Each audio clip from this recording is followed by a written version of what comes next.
We often dream of a quaint life of idyllic setting. Yet, if you look for it, you'll find it. Tucked away in southwest China, hidden in the mountains, you will find a place of God-intended beauty. Flowing water, cobbled streets, stone bridges, and giant water wheels. Welcome to Lijiang, the 800-year home of the Nasi people. The water from the springs and rivers of the Yulong mountain range irrigate the plains and provide the Heilong pool with water, from which waterways pour into a system of canals and channels to supply the town. From the 12th century, the Lijiang Old Town became an important trade center between Sichuan, Yunnan, and Tibet, developing into a crucial hub for inter-ethnic trade and cultural exchange between the Nasi, Han, Tibetan, and Bai peoples. This old town has stood the honored test of time, its water system still functioning and the mountains surrounding it well preserved. The harmony between the Han, Nasi, and Bai architecture and culture manifests in these old homes, shown in the form of arched entrances, courtyards, and carved roof beams.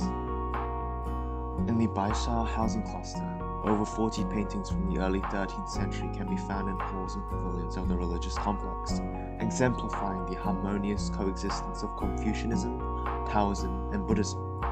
Along with the Shuhe housing cluster, these communities, nestled in mountains and surrounded by water, reflect the fusion of regional cultures, folk customs, and traditions over several centuries. However, over-tourism has took its toll on Lijiang.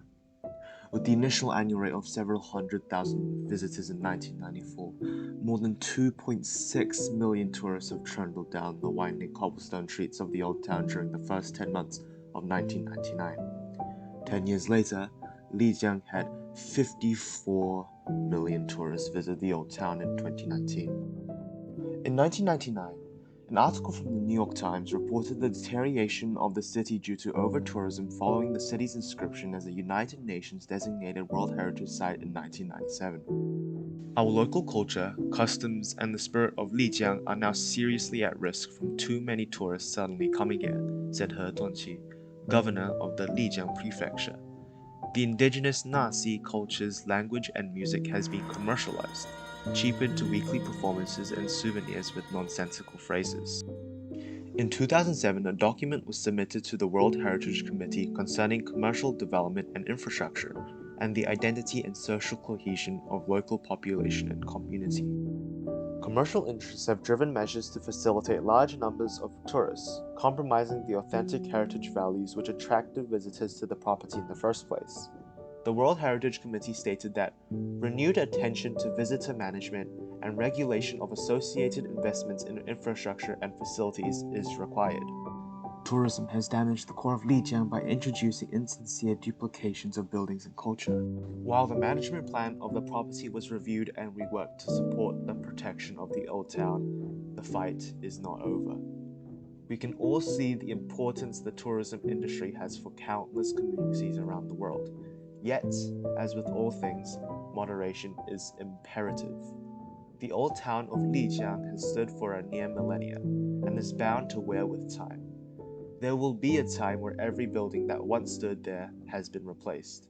So, for the time being, the only real thing we as visitors and they as hosts can do is to show respect. Respect, remember, and honor the people, the lives, and the stories that have happened in this place.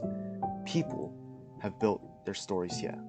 So as we walk among the monuments these people built generations past, we must keep in mind their legacy.